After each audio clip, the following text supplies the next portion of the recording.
Halo Sobat Pendidikan, kembali lagi kepada saya Putri Dewi Stefani. Di video kali ini saya akan membahas tentang bagaimana monitoring dan pengawasan dalam supervisi pendidikan dan supervisi manajerial. Langsung saja mari kita simak. Pengawasan dan monitoring dalam supervisi pendidikan manajerial menjadi sangat penting. Pengawasan dalam pendidikan sangat penting karena dapat berfungsi untuk membina, mengkontrol, dan dapat mengembangkan mutu dalam dunia pendidikan. Kemudian dari sisi akademiknya sendiri, pengawasan juga bisa membantu guru dalam meningkatkan profesionalisme dan metode pembelajaran. Kemudian dari sisi manajerial sendiri, pengawasan juga bisa memastikan bahwa tata kelola sekolah dapat berjalan sesuai dengan efisien dan terarah. Pada era digital saat ini, tantangan seringkali muncul karena belum semua guru dan pengawas dapat menguasai teknologi yang berkembang. Oleh karena itu, sangat diperlukan inovasi melalui pelatihan literasi digital dan supervisi berbasis data. Mengapa? Agar pengawasan lebih bisa berjalan secara efektif. Selanjutnya yakni membahas tentang konsep pengawasan pada akademik dan konsep pengawasan pada manajerial. Yang pertama, supervisi akademik ini berfokus pada peningkatan dalam kemampuan guru untuk mengajar. Dan yang kedua, dalam supervisi manajerial hanya berfokus pada pengelolaan sekolah secara efektif. Dengan ini, keduanya saling berkaitan dan menjadi kunci dalam peningkatan mutu di suatu pendidikan. Pembahasan yang selanjutnya yakni tentang teknik monitoring kinerja guru dan kepala sekolah. Monitoring ini dilakukan melalui 4 tahap. Untuk tahap yang pertama yakni tahap perencanaan, yakni menentukan tujuan dan prosedur evaluasi. Untuk tahap yang kedua yakni tahap pengorganisasian, yakni dilakukan dengan rutin setiap tahun.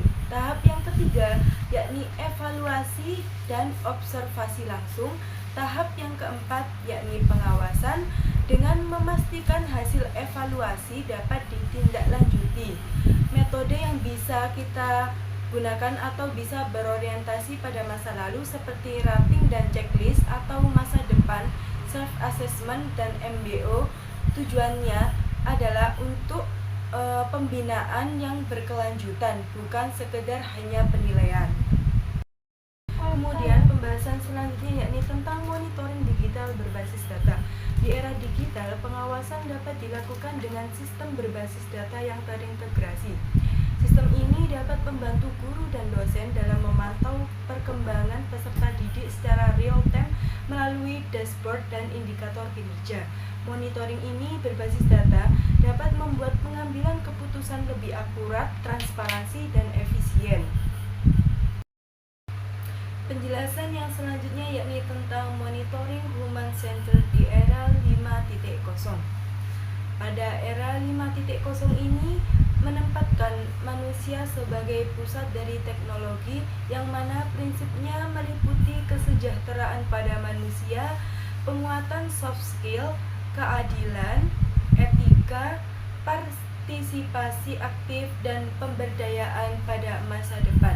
Yang mana artinya yakni teknologi dapat digunakan untuk membantu manusia, bukan hanya menggantikannya dalam konteks pengawasan, tetapi juga bisa melalui pendekatan humanis yang dapat memperhatikan kesejahteraan, motivasi, dan komunikasi.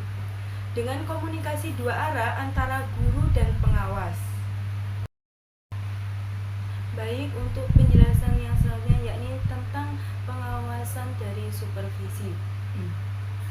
Ada beberapa kendala yang sering muncul, yaitu diantaranya yang pertama, waktu supervisi yang sangat terbatas. Yang kedua, banyaknya sekolah binaan. Yang ketiga, kompetensi pengawasan yang sangat bervariasi.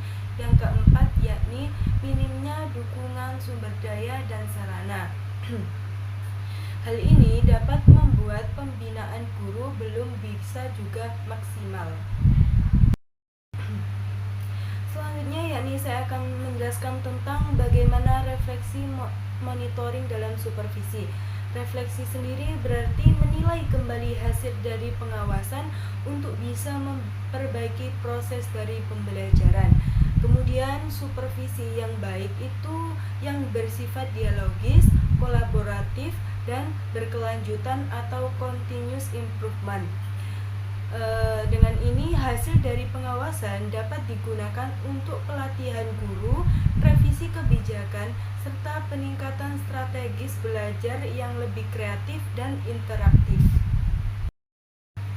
Baik teman-teman, dari penjelasan yang sudah saya paparkan sebelumnya mengenai pengawasan dan monitoring, dapat disimpulkan bahwa pengawasan dan monitoring bukan hanya sebagai alat kontrol, tapi juga sebagai sarana pembinaan dan pengembangan mutu dalam pendidikan. Dengan menggabungkan pengawasan akademik, manajerial, digitalisasi, dan pendekatan human-centered, mutu pendidikan dapat terus ditingkatkan. Untuk kedepannya, pada supervisi perlu dilaksanakan secara kolaboratif, reflektif, dan berorientasi pada peningkatan kompetensi guru serta kualitas dalam pembelajaran. Demikian penjelasan yang dapat saya sampaikan.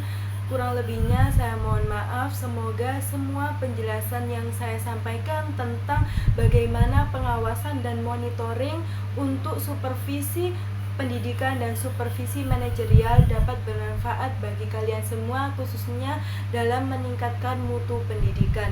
Kurang lebihnya saya mohon maaf. Sampai berjumpa kembali di video berikutnya.